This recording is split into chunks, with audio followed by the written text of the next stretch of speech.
Halo Rek, selamat datang di Rekomentar. Tempatnya rekomendasi dan konsultasi buat kalian nih yang bingung, gadget macam apa sih yang cocok buat budget sama kebutuhan kalian? Yup, nggak salah denger. Selain kita kasih rekomendasi, sekarang kalian bisa konsultasi langsung juga. Makanya, buka aja rekomentar.com.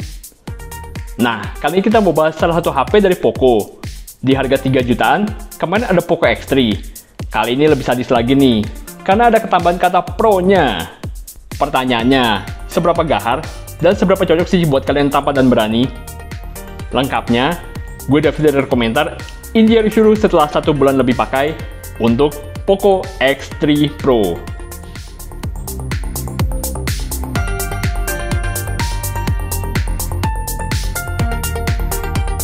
Di akhir 2020, Xiaomi ngeluncurin Poco X3 di Indonesia, yang pada waktu itu tergolong gahar speknya.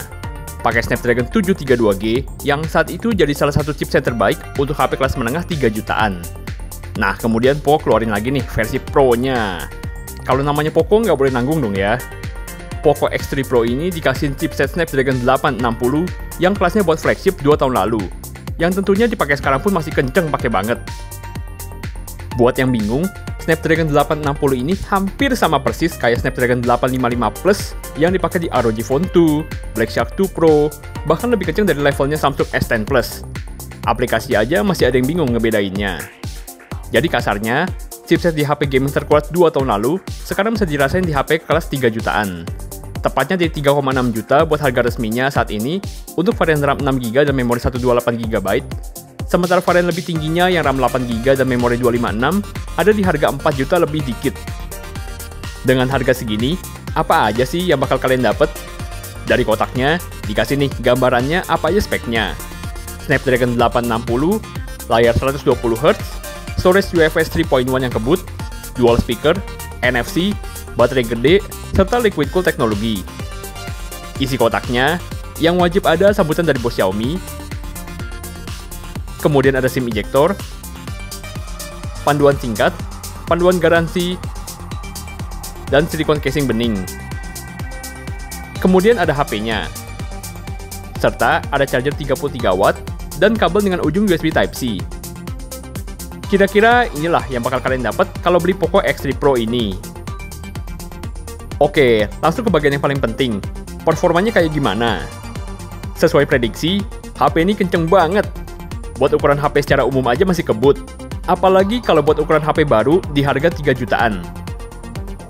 Sebagai patokan awal, kira-kira segini angka benchmarknya, mulai dari Antutu 9, Geekbench 5, hingga 3D Mark Wildlife, bahkan Wildlife Extreme. Untuk pemakaian sebenarnya, juga sesuai sama angka barusan. Buat pemakaian harian kayak chatting, browsing, sosmed, gitu pasti lancar banget. Buka aplikasi juga wus-wus. Kalau buat main game, yang enteng-enteng mah nggak usah ditanya lah ya.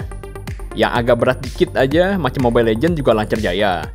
Udah bisa setting grafis ultra dengan high frame rate. Selama kita coba nggak ada kendala atau frame drop, stabil terus di 60 fps, meskipun warnya lagi ramean. Buat Free Fire juga mulus di high fps, bisa stabil juga di 60 fps terus. Sementara game yang lebih berat macam PUBG, bisa sampai setting HDR Extreme, bahkan Ultra HD Ultra. Gila ini, secara performa bisa secara flagship dengan harga cuma sepertiganya. Cuma kurang smooth 90 fps aja, baru sampai smooth Extreme. Tapi segini aja udah sadis banget. Dengan setting kayak gini, nggak pernah deh kerasa ada frame drop selama main. Game yang grafiknya demanding juga, macam Asphalt 9, bisa dilibas mulus stabil rata kanan di 60 fps. Gitu juga Genshin Impact, yang biasa sekedar bisa dimainin aja di kebanyakan HP kelas mid-range, kali ini bisa disikat dengan lancar di setting highest. Kalau lagi jalan-jalan aja, bisa stabil di 50-60 fps. Cuma kalau lagi berantem rame, seringan turun sih ke 30-an fps, apalagi kalau udah mulai panas. Walaupun gitu, masih playable banget, walaupun nggak semulus flagship terbaru yang pakai sekelas Snapdragon 865, 870, atau 888. Tapi dengan harga 3 jutaan mah udah puas banget ini. Lebih banget daripada kompetitornya di harga yang sama. Soal panasnya, lumayan sih, terutama kalau main Genshin Impact. Kalau game lain sih aman. Panasnya pun masih hitungan wajar kalau inget mesinnya yang kenceng. Tapi dibanding soal suhu, temperatur ya bukan guru kungfu, yang lebih bikin gak nyaman pas main atau dipegang biasa aja, itu bodinya yang kerasa berat dan tebal. Beratnya bisa sampai 217 gram, yang tergolong berat buat ukuran HP yang bodinya masih dari polikarbonat. Padahal biasanya lumayan enteng nih. Ditambah, ketebalan bodinya yang lebih dari 9 mili yang bikin kerasa bongsor. Kecuali HP gaming, kita sih kurang suka ya yang berat dan tebal kayak gini buat pemakaian sehari-hari. Tapi pastinya banyak yang nggak masalah kalau di-compare sama performa yang bisa didapat. Soal desainnya, mungkin pendapat orang bakal lebih terbelah. Ada yang seneng, ada yang kurang. Sama kayak bodi belakangnya yang kebelah gini di tengah. Entah deh, mungkin terinspirasi dari modifan muscle car kali ya, yang ada stripnya kayak gini. Pinggirannya lebih matte, sementara tengahnya lebih glossy, yang bisa mantuli cahaya kayak pelangi. Ada pola garis-garis diagonal, tapi teksturnya nggak beda ya. Serta ada tulisan Poco yang lumayan gede. Bagian tengahnya ini juga lebih gampang nempel sidik jari dibandingkan di pinggirannya. Di bagian atas, 4 kamera dan flashnya dibikin bentuk X, dengan housingnya yang bentuk apa sih ini bilangnya? Kayak kue lidah kucing, tapi sekelilingnya dihitemin juga, biar housingnya kayak bentuk lingkaran. Jendolan kameranya lumayan tebel, tapi karena posisinya di tengah, atas, dan agak lebar, jadi nggak terlalu goyang kalau ditaruh di meja. Kecuali kalau emang ditekan banget. Yang menarik, HP ini juga udah dapat sertifikasi IP53, jadi lumayan berasa aman, karena tahan percikan air. Percikan loh ya, bukan dicemplungin. Jadi kalau kayak abis cuci tangan atau kena hujan dikit, masih aman lah. Pindah ke bagian sisinya, di bagian atas ada infrared blaster, mic, sama lubang speaker kecil. Agak sebel sih nggak simetris kayak gini. Di sebelah kanan ada tombol volume, serta tombol power yang merangkap sensor sidik jari. Sensor fingerprintnya tipe yang agak masuk ke dalam ya, dan agak kasar pinggirannya. Cuma secara fungsi mah nggak masalah, akurat dan cepat bacanya. Di bawah ada speaker, mic, port charger USB Type-C, serta headphone jack. Sementara di kiri, ada slot SIM card dengan SIM tray yang dual hybrid. Jadi mesti milih nih, mau pakai SIM card kedua atau pakai memori eksternal. Untuk bagian depannya, Poco X3 Pro ini pakai layar IPS 6,67 inci, resolusi Full HD, refresh rate-nya 120Hz, dan udah dilapis Gorilla Glass 6. Sayangnya, belum AMOLED kayak saudaranya di harga yang sama. Walaupun tetap bagus-bagus aja sih layarnya. Buat nonton YouTube enak, buat game juga asik. Refresh rate-nya bisa sampai 120Hz, yang bikin scrolling makin mulus kayak muka Chelsea Islan. Biarinlah artis brand sebelah. Ingatnya itu. Mungkin ingetannya bakal lebih banyak kalau pakai Poco X3 Pro ini. Soalnya, pilihan memorinya ada yang 128 maupun 256GB. Cukup gede lah ya, walaupun aplikasi dan game sekarang makin berat. Apalagi, udah pakai UFS 3.1 yang kenceng. RAM-nya pun ada pilihan 6 atau 8GB, yang juga tergolong lapang, biar aplikasi nggak dikit-dikit nutup, mesti buka lagi dari awal. Selain itu, HP ini juga dilengkapi baterai 5160 mAh, yang cukup lah buat seharian, asal nggak dipakai game terus-terusan. Dari hasil tes kita, untuk simulasi pemakaian normal dengan beragam aplikasi, HP ini sanggup nyala sampai 7,5 jam. Bukan yang paling awet emang, tapi segini cukup lah buat seharian. Buat ngisinya lagi pun juga kebut. Dengan charger bawaan 33 watt, dari posisi kosong bisa keisi 43% dalam setengah jam, 86% dalam 1 jam, dan kalau mau penuh banget butuh sekitar 1 jam 20 menit. Tergolong kenceng lah, cara baterainya lumayan gede. Lanjut ke OS-nya, saat video ini dibuat, pakai MIUI 12 dengan Poco Launcher yang berbasis Android 11. Jadi, fitur standar Android macam Dark Mode, App Drawer, serta kontrol navigasi pakai gestur itu udah tersedia. Dan di MIUI 12 ini juga udah ada control center versi baru yang lebih mirip kayak di iOS. Sementara untuk fitur hardware, Poco X3 Pro ini juga bisa dibilang tergolong lengkap. Udah ada NFC, jadi bisa nih top up atau cek saldo e-money. Ada infrared blaster juga sebagai pengganti remote. Aplikasi Mi Remote-nya pun makin lengkap. Kayak mereknya jadi banyak banget. Ada Samsung, Samsui, Sampo, Samsat, bebas lah. Sensor fingerprint-nya ada di samping, digabung sama tombol power yang lumayan akurat. Dari sisi sound juga tergolong oke, dengan udah tersertifikasi high-res audio. Ditambah dengan speaker stereo, walaupun agak nggak imbang sih, speaker bawah lebih kenceng daripada yang di atas.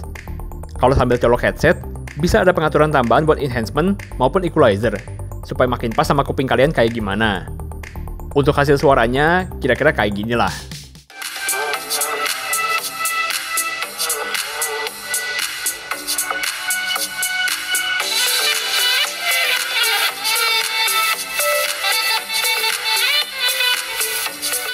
Kemudian soal kameranya.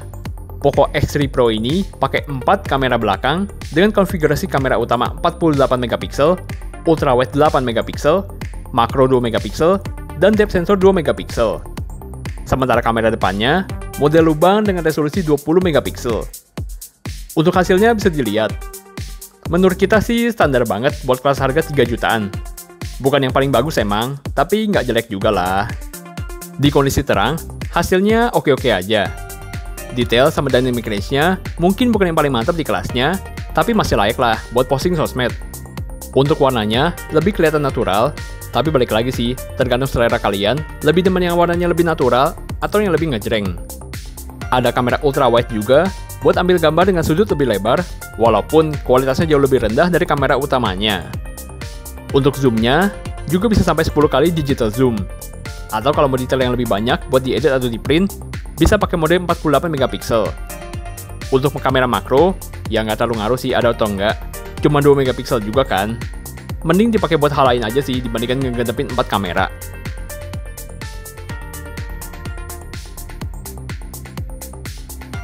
Sementara kalau untuk foto rada gelap, baru kerasa turun jauh kualitasnya. Kamera utamanya sih masih tergolong lumayan, asal nggak di zoom. Kalau ultrawide-nya mending nggak usah dipakai lah kalau pas gelap. Ada fitur night mode, kadang nambah terang dikit, tapi seringan sih kurangin noise. Cuma hasil foto jadi soft banget.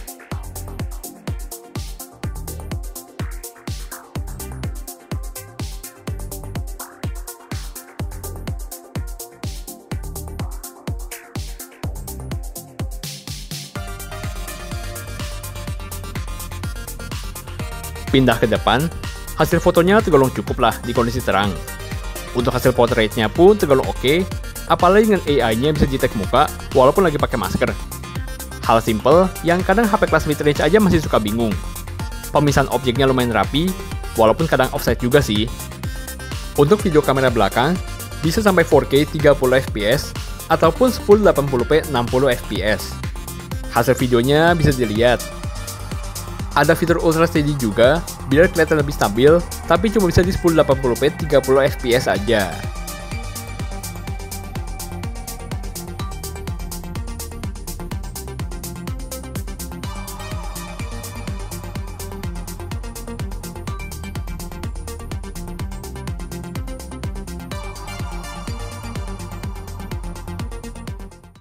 Dan ini perekaman video selfie di 1080p 30 fps.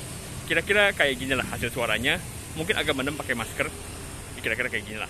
Ini pas belakang backlightnya kurang lebih kayak gini.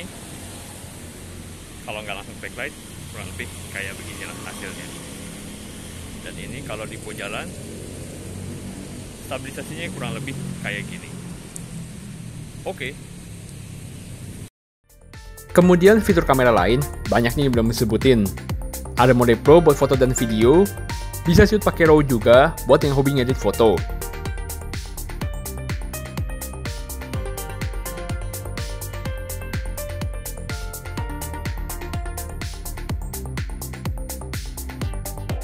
Kemudian ada yang standar kayak panorama, dokumen, sama timelapse. Ada slow motion juga di 120, 240, hingga 960 fps. Ada juga yang lebih unik kayak tilt shift buat bikin foto kayak miniatur, clone foto dan clone video biar bisa kayak Naruto, dual video buat ngambil video pakai kamera belakang dan depan sekaligus, serta mode vlog buat kalian yang nggak mau ribet, ngebantu banget nih, ada template-nya, jadi nggak perlu ngedit macem-macem. Intinya banyak fitur-fitur lucu sih buat kalian yang kreatif.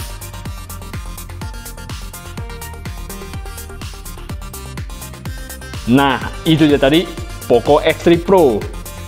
Dengan harga 3 jutaan, secara hardware dan performa, HP ini jelas nggak ada lawan untuk saat ini. Cocok banget nih buat kalian cari HP sekencang mungkin dengan budget mid-range sekitar 3-4 jutaan. Tapi dengan harga yang miring, tentu ada kompromi di beberapa hal.